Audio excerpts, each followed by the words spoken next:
بڑے ہو تو بڑے بنو. ہمارے نبی آپ سسر بھی ہیں نا, آپ نے 4 بیٹیوں کی شادیاں کی, 2 تو ایک ہی کو دے دی عثمان کو,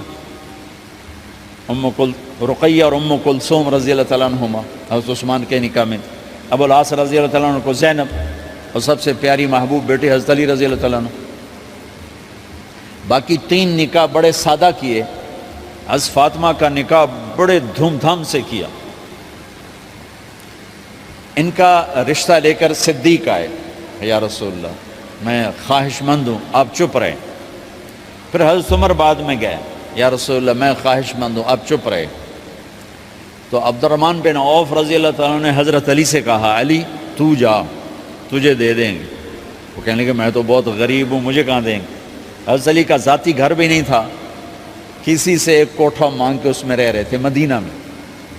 کہا نہیں تو جا جا. تو یہ مسجد میں پہنچے, اللہ کے نبی کو دیکھا تو ایسا روب طاری ہوا کہ بولے ہی کچھ نہیں. اللہ کے نبی کو تو پتہ ہے کہ کیا ہے اور کس لیے ہے. تو آپ نے کہا علی کیسے آئے؟ چپ. کہا لگتا ہے فاطمہ کے رشتے کے لیے آئے ہو. کہا جی ہاں. تو آپ نے کہا انشاءاللہ, اتنا کہا انشاءاللہ, اور چپ ہو گئے. تو حضرت علی چپ کر کے اٹھ کے باہر آ گئے. صحابہ باہر کھڑے ہوئے تھے. تو کہنے لگے یار دیکھا نا, میں تمہیں پہلے ہی کہتا تھا مجھے نہ بھیجو, انکار ہو گیا, بولے ہی کچھ نہیں. تو حضرت عبد الرحمن بن عوف کہنے لگے جنہوں نے بھیجا تھا, وہ کچھ تو کہا ہوگا, کہ بس انشاءاللہ کہا. کہا تو اللہ کے بندے ہاں ہو گئی, نبی کی انشاءاللہ ہاں ہوتی ہے, یہ ہاں کیوں نہیں کی؟ سبحان اللہ, اللہ اکبر, یہ ہاں کیوں نہیں کی؟ گھر گئے, فاطمہ علی کا رشتہ آیا ہے کر دوں, اس لیے ہاں نہیں کی. ہم تو بیٹیوں سے پوچھتے ہی نہیں, عیب سمجھتے ہیں بیٹیوں سے پوچھنا. جی میں گاں نو بن چھڑیا قلعے نال, ایویں اسی دیاں نو بن چھڑنے ہیں قلعے نال. مجھے ایک اپنی مطلب برادری لیول کے ایک خاتون کا فون آیا کہ مولانا پڑھایا مجھے لاہور میں اچھے کالجوں میں, اور میری منگنی کرتے وقت مجھ سے پوچھا ہی نہیں, اور ایک شرابی سے منگنی کر کے مجھے اطلاع دی سی تیری منگنی کر چھڑی ہے, فلانی تاریخ نو تیرا نکاح بھی ہونا ہے. مجھے آج تک گلہ ہے, پوچھ لیتے. اگر نہیں پوچھا تھا چلو میں نہ ساڑھے پنجاب کوئی نہیں پوچھ دے, گاں مجھ دی طرح ٹور چھڑ دین, تو چلو اتنا تو ویکھ لیندے بھی کم از کم شراب تا نہ پیندا ہویا. ایک شرابی نال میرا نکاح کر چھڑ, ساری زندگی اڈیاں رگڑ رگڑ میری گزر گئی. علی جیسا رشتہ آیا ہو تو اوپر سے حکم بھی آ چکا ہو کہ علی کو ہی دینا ہے, تو پھر آپ فاطمہ سے پوچھیں فاطمہ تیرا رشتہ آیا ہے علی کا کر دوں؟ حضرت فاطمہ نے ہاں کی تو پھر مسجد تشریف لائے. یہ آپ کو معاشرت سکھائی جا رہی کہ بیٹیوں سے بھی پوچھو, زندگی انہوں نے گزارنی ہے, تم نے تو نہیں گزارنی. بس میری غیرت دا سوال ہے, میں اتنا ہی کرنا نہیں تھا بیٹھی رہے. میری اپنی فیملی میں اتنی عورتیں بوڑھی ہو کے قبروں میں چلی گئیں, بس اتنا ہی کرنا نہیں کرنا تھا بیٹھی رہے, وہ بیٹھی رہ گئیں. یہ ظلم و ستم ہے جو تمہاری عدالت میں بھی نہیں آتا, کوئی کیس بھی نہیں ہوتا, لیکن اللہ کی عدالت میں کیس درج ہو چکا ہے کہ میرے نبی نے علی جیسے داماد کے لیے بھی پہلے پوچھا, حالانکہ اوپر سے اشارہ ہو چکا ہے. ابھی بتاتا ہوں میں. فاطمہ بیٹی علی کا رشتہ ہے کر دوں؟ انہوں نے کہا کر دیں. پھر کہا بلاؤ. پھر علی آئے, کہا علی جمع کرو لوگوں کو. مسجد ساری بھر گئی. تو آپ ممبر پر تشریف فرما ہوئے. حضرت علی کو ایسے سامنے بٹھایا, کہا لوگوں مجھے جبریل اللہ کی طرف سے پیغام دینے آئے ہیں کہ میں اپنی بیٹی فاطمہ کا نکاح علی کے ساتھ کر دوں. آسمان سے وحی بھی آئی ہو اور پھر بھی پوچھا جائے, یہ میرے نبی کی معاشرت ہے. ہم تو پوچھنا عیب سمجھتے اور اسے ذلت سمجھتے ہیں.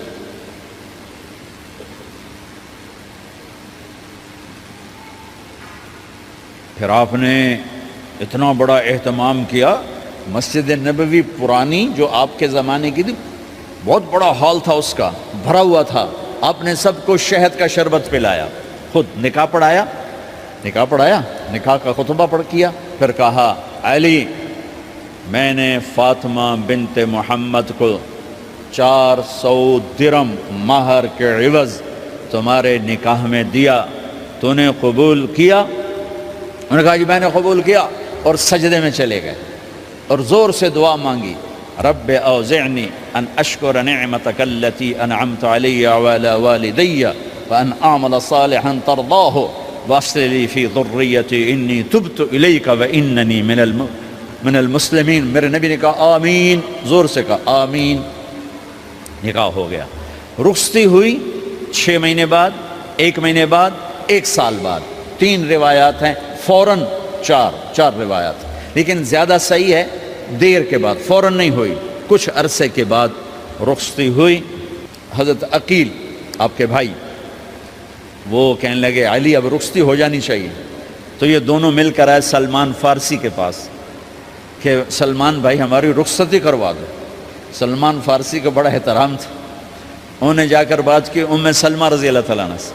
ام سلمہ نے بات کی اللہ کے نبی سے، کہا ہاں ہاں آ جائے، لے جائے، آ جائے لے جائے۔ تو علی رضی اللہ تعالیٰ عنہ اپنی اونٹنی لے کر آئے، تو حضرت علی کا گھر وہ کرائے پر گھر تھا ایک کونے پر، تو وہاں اسماء بنت امیس اور ام ایمن گئیں اور اس کے فرش کو لیول کیا، فرش میں سرخ مٹی ڈال کے اس کو لیول کیا اور دیواروں کی پوچا پاچی کی اور وہاں کھوٹیاں لگائیں کپڑے ٹانگنے کے لیے۔ آپ نے حضرت عائشہ اور حضرت ام حبیبہ، حضرت ام سلمہ سے فرمایا تمہیں پتہ ہے نا مجھے فاطمہ سے کتنا پیار ہے، اسے دلہن بناؤ۔ دلہن بنانا بھی سنت ہے، دلہن بناؤ، اسے دلہن بناؤ، تو آپ کو دلہن بنایا گیا۔ پھر علی رضی اللہ تعالیٰ عنہ تشریف لائے سلمان فارسی اور عقیل کے ساتھ، اونٹنی کو دروازے پر بٹھایا، تو آپ نے علی کا ہاتھ پکڑا، اندر تشریف لے گئے اور فاطمہ کا ہاتھ پکڑ کے علی کے ہاتھ میں دیا اور کہا بیٹی مجھے اپنے خاندان میں جو سب سے زیادہ محبوب تھا میں نے تیرا ہاتھ اس کے ہاتھ میں دیا ہے۔ پھر کہا علی تجھے نبی کی بیٹی مبارک، نبی کی بیٹی مبارک۔ پھر آپ نے اسے پیالے میں پانی منگوایا اور اس میں آخری 2 سورتیں پڑھ کے دم بھی کیا، تھوک بھی ڈالا، پھر اس میں سے انگلیاں ڈال کے ان کے سینے پر چھڑکا کہ دونوں پی لو، دونوں کو پلایا۔ پھر باہر تک چھوڑنے آئے، حضرت علی نے آپ کو اونٹنی پہ بٹھایا، آپ نے 2 عورتوں کو ساتھ بھیجا، ام ایمن اور اسماء بنت امیس۔ یہ چھوٹی سی بارات جا کر علی کے گھر اتری اور آپ نے حضرت علی سے فرمایا کہ میں عشاء پڑھ کے آؤں گا، میرا انتظار کرنا ہے۔ تو عشاء کی نماز کے بعد آپ تشریف لے گئے، آپ نے دوبارہ پیالے میں پانی منگوایا اور اس پر آخری 2 سورتیں پڑھ کے دم کیا، پھر ان کے سینے پر چھڑکا، یہاں بازوؤں پر چھڑکا اور کمر پر چھڑکا اور دعا دی اللہم اسد جدہما وجمع شملہما وبارک علیہما واخرج منہما ذریۃ صالحہ۔ یہ دعا دی آپ نے اس وقت کہ میرے مالک ان کے جمع ہونے میں برکت عطا فرما اور ان کو سعادتیں عطا فرما اور ان کو نیک اولاد عطا فرما۔ یوں میرے نبی نے اپنی بیٹی کو رخصت فرمایا۔ اگلے دن آپ نے حضرت علی کو بلا کے فرمایا علی ولیمہ بھی کرنا ہے۔ کہنے لگے یا رسول اللہ میرے پاس تو کچھ نہیں۔ تو آپ نے کہا، تو سعد بن ابی وقاص کہنے لگے یا رسول اللہ میرے پاس ایک چھترا کھڑا ہے، چھترا لاؤ۔ ذبح کیا گیا، آپ نے اس میں چھوارے ڈلوائے، قورمہ بنوایا، قورمہ، اور اپنی طرف سے حضرت علی کو پیسے دیے کہ جاؤ چھوارے، گھی، شہد خرید کے لاؤ۔ تو علی رضی اللہ تعالیٰ نے 5 درم کے چھوارے خریدے اور 3 درم کا شہد خریدا اور 1 درم کا گھی خریدا، 9 درم تھے ٹوٹل۔ تو آپ نے کافی سارا آ گیا تو چھواروں کی گٹھلیاں نکلوا کے ان کو پسوایا، پھر شہد اور گھی میں ملایا اور ایک سویٹ ڈش تیار کی اور اس کو حضرت علی کے ولیمے میں آپ نے اپنی طرف سے پیش کیا۔ تو اس دن تازہ روٹی جو کی پکائی گئی اور دیگ پر میرے نبی خود بیٹھے کھانا کھلانے، تقسیم کرنے خود بیٹھے۔ اب ایک چھترا ہے، 14 کلو گوشت ہے، 15 کلو، تو 50 آدمی کھا لیں گے۔